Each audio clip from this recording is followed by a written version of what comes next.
দর্শক, ভূমিকম্পের ক্ষয়ক্ষতি সম্পর্কে আরো বিস্তারিত জানতে নরসিংদী থেকে এই মুহূর্তে আমাদের সঙ্গে রয়েছেন সহকর্মী সঞ্জিত সাহা। তিনি অনলাইনে সরাসরি যুক্ত হয়েছেন। সঞ্জিত, নরসিংদীতে কি পরিমাণ ক্ষয়ক্ষতি হয়েছে আজকের ভূমিকম্পে এবং হতাহতের কোনো তথ্য আপনার কাছে আছে কিনা?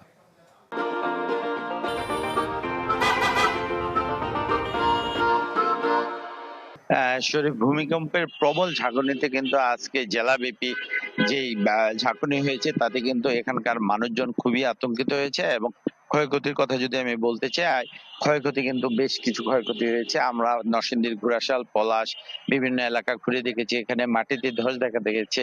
বিভিন্ন বড় বড় স্থাপনা যেগুলো রয়েছে সেগুলোতে কিন্তু ফাটল দেখা দিয়েছে।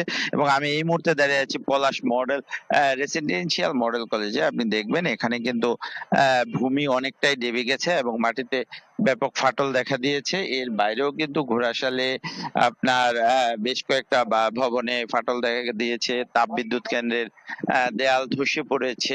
এবং আমি যদি হতাহতের খবর বলতে চাই, এখন পর্যন্ত কিন্তু নরসিংদীতে এই ভূমিকম্পে ছাদের রেলিং ভেঙে পড়ে 2 জন সহ মোট 3 জন মারা গেছে। 2 জন মারা গেছে মূলত ছাদের রেলিং ভেঙে মাথায় পড়েছে, সেখানে কিন্তু বাবা ছেলে মারা গেছে।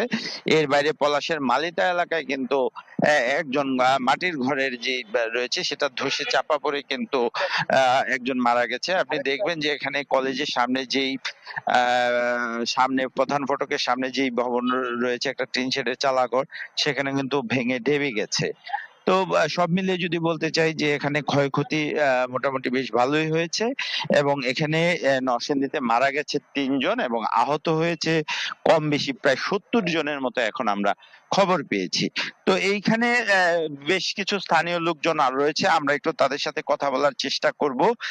এখানে আসলে কি হয়েছে বা কি দেখেছেন, কি অনুভূতি হয়েছে একটু বলবেন? এখানে তো আপনার আমার ঘড়িতে টাইম তখন 10টা 37 মিনিট বাজে। এই মুহূর্তে দেখছি হঠাৎ করে একটা শব্দ হচ্ছে। শব্দের সাথে সাথেই এই রাস্তাটা আস্তে আস্তে ডেবে গেছে। তখন দৌড়ে এসে দেখলাম এই পরিস্থিতি। তারপর আমরা অনেকের কাছে বলা বলি করতেছি, জানাজানি করতেছি, সবাই আগে আসছে। আপনি তো আপনি তো দীর্ঘ সময় পার করেছেন, তো আপনার জীবনে এরকম ভূমিকম্প দেখেছেন? আমার বয়স 63 বছর চলে। আমার জীবন আমি এমন আকস্মিক ঘটনা আমি দেখি নাই। ধন্যবাদ। আমি একটু আরেকজনের সাথে কথা বলার চেষ্টা করি। কি দেখেছেন, কি অনুভূতি হয়েছে? ওই 10টা 37 মিনিটের সময় যখন নাকি আমি দাঁড়ায় রইলাম, তখন দেখি যে দক্ষিণ দিকতে এমন একটা ঘূর্ণিঝড়ের মতন এটা আসছে। আইসা যে একটা দুমড়ে মুচড়ে গিয়া একেবারে হঠাৎ করে হয়ে গেল, ডেবে গেছে।